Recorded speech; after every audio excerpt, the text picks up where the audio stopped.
À quoi les épargnants doivent-ils faire attention en ce début d'année? Voilà la question que nous allons poser dans Enjeux Patrimoine à Grégoire Vuarlot, directeur des contrôles des pratiques commerciales au sein de l'ACPR. Bonjour Grégoire Vuarlot. Bonjour. Bienvenue sur le plateau de Smart Patrimoine. On entend ou on lit souvent l'ACPR mettre en garde les épargnants sur un certain nombre de sujets, que ce soit sur un sujet frais ou sur un sujet arnaque d'ailleurs qui est aussi suivi de près par l'AMF ou d'autres institutions de contrôle. Aussi, on trouvait intéressant de regarder un petit peu avec vous, de dresser un petit peu avec vous la liste des choses que les épargnants doivent avoir en tête avant de prendre des décisions de placement ou d'investissement. Et si on commençait par les frais, justement, Grégoire Vuarlot, la CPR s'est souvent exprimée sur le sujet. À quoi est-ce qu'il faut faire attention ? En effet, alors, la CPR, c'est le gendarme des banques et des assurances, et dans ce cadre-là, nous sommes très attentifs à l'intérêt de la clientèle quand les clients souscrivent des contrats d'assurance vie. D'accord. L'assurance vie, c'est un énorme marché, c'est le premier placement financier des Français, c'est plus de 2000 milliards d'encours. D'accord. Et là-dessus, il y a 500 milliards d'assurance vie, de contrats d'assurance vie qui proposent des unités de compte. Et c'est dans ce cadre-là qu'il faut effectivement particulièrement faire attention aux frais, puisque il y a des frais à deux niveaux sur ces contrats. Vous avez d'abord des frais qui sont perçus au niveau du contrat lui-même, de celui que vous signez avec l'assureur, mais il y a également des frais au niveau de chaque unité de compte, des frais qui sont payés notamment aux gestionnaires d'actifs qui fabriquent ces unités de compte. On rappelle qu'une unité de compte, ça peut être un investissement en actions sur les marchés financiers. Voilà, ce sont des fonds qui composent en fait un panier de valeurs qui vous sont vendus sous une forme de titres et dans lequel vous pouvez placer votre argent dans le cadre de votre contrat d'assurance vie. Vous avez des contrats qui offrent plusieurs dizaines, voire plusieurs centaines de possibilités d'investissement en unité de compte. Et donc il faut faire attention finalement aux frais à tiroir, c'est-à-dire qu'on paye d'abord des frais sur le contrat, mais ensuite des frais sur ce qui se passe à l'intérieur du contrat. Voilà, vous avez des frais à deux niveaux et pour avoir une vision d'ensemble de ce que vous payez, il faut bien faire l'addition des deux niveaux, les frais au niveau du contrat et les frais au niveau du sous-jacent, ce que l'on appelle l'option d'investissement, l'unité de compte. Alors depuis juin dernier, dans le cadre de l'accord de place sous l'égide du ministère de l'économie et des finances, les assureurs doivent rendre public une fiche synthétique des frais sur les contrats d'assurance vie où vous avez à la fois les frais au niveau du contrat et puis les frais au niveau des unités de compte. Mais ce sont des moyennes, c'est donc un chiffre global, ça vous permet d'avoir une première idée. Si vous voulez aller plus loin, il faut demander à votre assureur ou à la personne qui vous a commercialisé le contrat le détail des frais. Il y a des annexes que l'on appelle les annexes financières dans lesquelles sont recensés l'ensemble des frais sur l'ensemble des supports sur lesquels vous pouvez investir. Donc avant de souscrire une assurance vie, il faut regarder les frais, c'est la seule chose qu'il faut avoir en tête avant de souscrire un contrat d'assurance vie ? Non, vous avez tout à fait raison d'attirer l'attention sur ce point-là. L'assurance vie est un placement particulier qui a une enveloppe fiscale. Donc cela veut dire que c'est d'abord et avant tout un investissement de moyen terme. D'accord. Vous n'aurez le plein bénéfice fiscal de ce régime qu'à partir de 8 ans. Ensuite, c'est un investissement financier qui peut se faire dans des titres ou dans des paniers de titres. Donc, il peut y avoir une variation à court terme de la valeur de ces investissements que vous lissez sur le long terme. Mais donc, ça n'est pas un investissement de court terme. Ça n'est pas un investissement qui est destiné à vous donner de la liquidité, comme le livret A, par exemple, que vous pouvez utiliser comme une réserve de trésorerie rémunérée. Quand vous pensez assurance vie, il faut penser moyen et long terme. Et puis, il y a d'autres éléments qu'il faut avoir en tête. L'observation du passé, notamment de la performance passée de ces produits, peut être une information indicative intéressante. Elle ne vous dira pas, elle ne préjuge pas, bien entendu, de la performance dans le futur. Et donc, il faut avoir en tête ces éléments-là avant d'investir en assurance vie. Et qu'il y a, bien sûr, lorsqu'on investit sur des actifs dont la valeur peut fluctuer, il y a évidemment un risque de perte en capital. Absolument, notamment dans les unités de compte, puisque autant vos contrats d'assurance vie en euros, le capital est garanti Bien sûr. par l'assureur. Dans le cas des unités de compte, c'est le client qui subit l'intégralité de la variation de valeur de ses actifs. Donc ils peuvent avoir un intérêt, notamment un rendement supérieur à long terme, mais ils ont aussi une volatilité, donc un risque de perte en capital plus fort. Si on reste toujours sur le sujet assurance-vie, il y a un autre point d'alerte que vous soulevez également, c'est le risque de greenwashing en assurance-vie ou de marketing un petit peu plus élogieux que la réalité pour certains contrats d'assurance-vie. En effet, le risque de greenwashing que nous appelons éco-blanchiment. Bien sûr, oui. Bon, alors c'est un débat qui est plus large que la sphère financière. C'est un débat de société avec une certaine attente de la part des Français, ce qui est tout à fait compréhensible. Sur le plan financier, il y a deux choses à avoir en tête. La première, c'est que l'argument de la finance durable est un argument qui fait vendre, qui attire le client. Et donc, on peut être tenté d'en user et d'en abuser. Et en effet, dans nos travaux de surveillance du marché, nous faisons l'analyse des publicités qui sont faites de l'assurance vie et nous nous sommes aperçus qu'en 2021 et 2022, plus de la moitié des publicités utilisaient l'argument de finance durable et parmi celles-ci, environ un tiers l'utilisaient à mauvais escient. Disons en pratique qu'elles l'utilisaient de façon indifférenciée sans que l'on sache pourquoi on disait par exemple que tel produit était vert ou telle entreprise investissait durablement dans l'avenir. Ce sont des arguments qui sont très grossiers et pour lesquels il est difficile d'avoir des preuves concrètes de l'investissement réel de l'assureur. Donc on pouvait voir un changement de discours, mais pas forcément un changement de stratégie sur les produits proposés, c'est ça? Pas pour tous, mais pour une partie d'entre eux. Alors disons qu'à très court terme, la CPR a émis une recommandation pour que les professionnels utilisent de façon plus raisonnée l'argument de développement durable.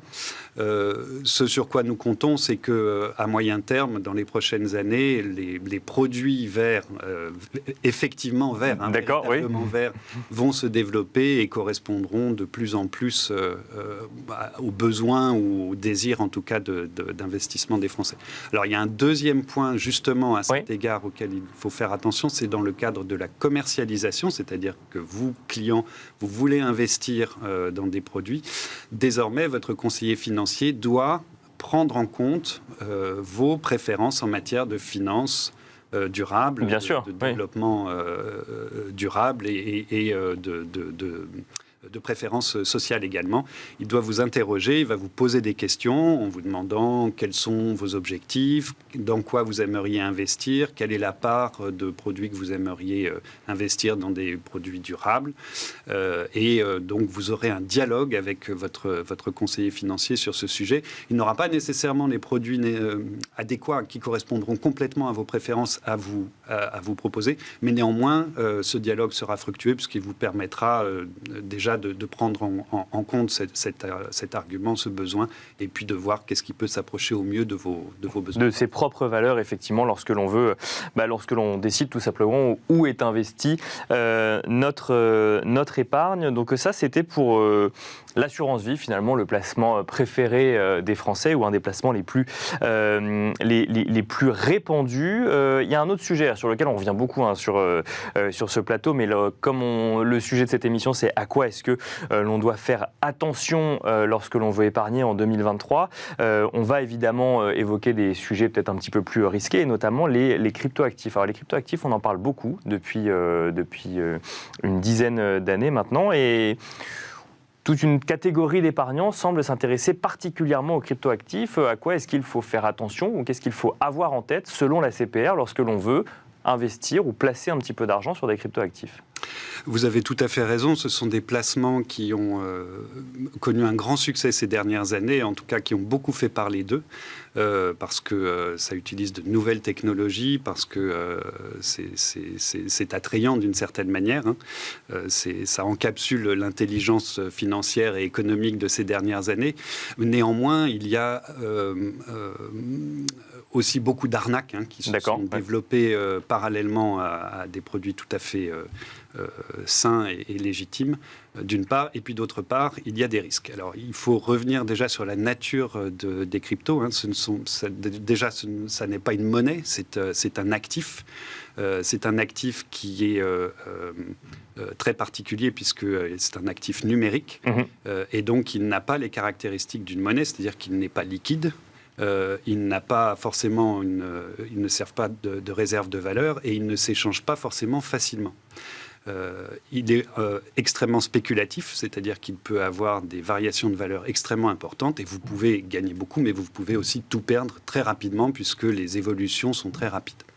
Donc il faut avoir conscience de ces caractéristiques avant d'investir ou de placer de l'argent sur des cryptoactifs. Exactement. Il faut être un investisseur averti, prêt à perdre de l'argent et surtout il faut se renseigner à la fois sur le produit et sur l'entité qui l'émet. Puisque vous avez différents types d'acteurs dans le monde des cryptoactifs. Vous avez des acteurs qui sont régulés, les prestataires en services d'actifs numériques. Les fameux PSAN. Voilà, les fameux PSAN, qui doivent s'enregistrer auprès de l'AMF, que nous supervisons conjointement avec l'AMF, qui, eux, répondent à un régime prudentiel défini. Il y a on vérifie l'honorabilité et la compétence des dirigeants. Il y a des réglementations, notamment en matière de lutte contre le blanchiment, qui s'appliquent. Donc, ceux-là font partie du monde régulé. Mais à côté, vous avez une galaxie de sociétés très différentes sur des marchés très divers et qui ne sont pas du tout régulés, pas encadrés, et pour lesquels les risques sont bien plus importants, y compris les risques de légitimité. C'est-à-dire que vous avez un certain nombre d'escrocs, pour les nommer comme il se doit, qui agissent dans ce domaine-là. Donc, qui opèrent d'ailleurs sur le marché des crypto-monnaies, mais sur d'autres marchés également, et ce qui fait une transition toute trouvée. Le sujet des arnaques, on l'avait déjà un petit peu d'ailleurs traité ensemble, on le traite souvent dans cette émission. Qu'est-ce qu'on doit avoir en tête pour éviter les arnaques en matière de placement ou de financement, puisqu'on a l'impression que l'imagination des escrocs, justement, est sans limite? Absolument sans limite, et vous avez raison, il faut avoir en tête déjà que les arnaques ne faiblissent pas, c'est-à-dire qu'on enregistre, l'ACPR et l'AMF enregistrent les sites proposant des produits frauduleux ou des adresses mail proposant des produits frauduleux, et nous avons enregistré une augmentation de 3% en 2022, nous avons inscrit 1243 nouvelles URL sur nos listes noires, qui a maintenant quasiment 5000, plus de 5000 plus de 5000 sites frauduleux, finalement. 5000 URL. Donc, c'est beaucoup. Il faut avoir en tête aussi que ces sites, de plus en plus, usurpent, plus de la moitié d'entre eux usurpent des acteurs qui sont enregistrés, régulés, des banques, des assurances, des intermédiaires financiers que vous connaissez, que nous et moi, vous et moi, nous connaissons. Donc, ce phénomène continue à prendre de l'ampleur. Et la vague Internet, notamment après le confinement, a vraiment, débloqué les compteurs et ça continue d'augmenter. Alors, ce qu'il faut avoir en tête. Concrètement, quand je vois par exemple un rendement à plus de 10%, je me dis que ça doit allumer une lanterne rouge, par exemple. Voilà. Premièrement, prenez votre temps. Réfléchissez. Il n'y a pas d'urgence à placer son argent. Il n'y a pas d'urgence à perdre son argent. Quand on a de l'argent à placer ou quand on a un crédit à faire, la première chose, c'est de se renseigner, de faire attention à l'offre que vous avez. Il ne faut pas qu'elle soit mirobolante, il faut qu'elle soit vraisemblable. Il faut que vous connaissiez ou que vous puissiez connaître les gens qui vous la proposent. Donc, il faut aller chercher si ce sont des acteurs légitimes, s'ils sont bien enregistrés. Les sites des autorités sont faits pour ça. Il y a des listes blanches de personnes morales, d'entreprises qui sont enregistrées et qui sont légitimes. Bien sûr. Donc, c'est la première chose à quoi il faut faire attention. Ensuite, effectivement, le caractère raisonnable de l'offre. Il n'y a pas d'offre qui rapporte énormément, qui ne coûte rien, qui n'a aucun risque. Ça n'existe pas. Il faut saisir maintenant. Ça n'existe pas. Il n'y a pas de miracle dans le domaine financier. Il n'y a que des produits que vous connaissez et qui comportent des niveaux de risque et des niveaux de rendement définis. Donc, pas de produit miracle, pas de solution miracle pour votre épargne. Donc, faites très attention à ces deux éléments et surtout, prenez votre temps. Et pour finir, Grégoire Vuarlot, les influenceurs et les produits proposés par des influenceurs sur les réseaux sociaux ont beaucoup fait parler dernièrement. Quand on parle d'investissement ou de produits financiers, comment l'ACPR voit cette catégorie de publicité qui est la mise en avant de plateformes ou de produits via des influenceurs? Alors c'est un phénomène nouveau auquel nous nous intéressons de plus en plus, puisqu'effectivement les influenceurs ou les créateurs de contenu commercialisent, font partie de la chaîne commerciale de très nombreux produits, pas uniquement financiers, mais ce qui nous intéresse, nous, ce sont les produits financiers. Et donc comme tels, ils doivent respecter les règles qui s'appliquent à ces produits-là. Donc les pouvoirs publics ont créé une consultation sur le statut d'influenceur responsable il y a quelques semaines. Nous nous y intéressons de très près. Ce que nous souhaitons, c'est que à la fois les influenceurs, mais également les clients qui les suivent, aient bien conscience à la fois des obligations d'information et puis des risques qui sont associés. Il faut toujours se poser les bonnes questions. Est-ce que l'influenceur est payé par l'entreprise dont il commercialise les produits? Est-ce qu'il est intéressé à la vente? Est-ce qu'il est responsable? Est-ce qu'il a bien vérifié les informations? Est-ce qu'il a effectivement testé la plateforme, comme il le dit? Est-ce que lui-même est investisseur ou non? Voilà, donc c'est différentes questions qui doivent vous permettre de prendre du recul par rapport au discours commercial de l'influenceur, qui est un commercial, fondamentalement. Et qui, du coup, doit être régulé comme tel. Alors, nous sommes en train de regarder comment ne pas tuer cette industrie qui peut avoir sa légitimité, mais la responsabiliser et effectivement éviter les phénomènes de commercialisation un peu limite, voire d'arnaque.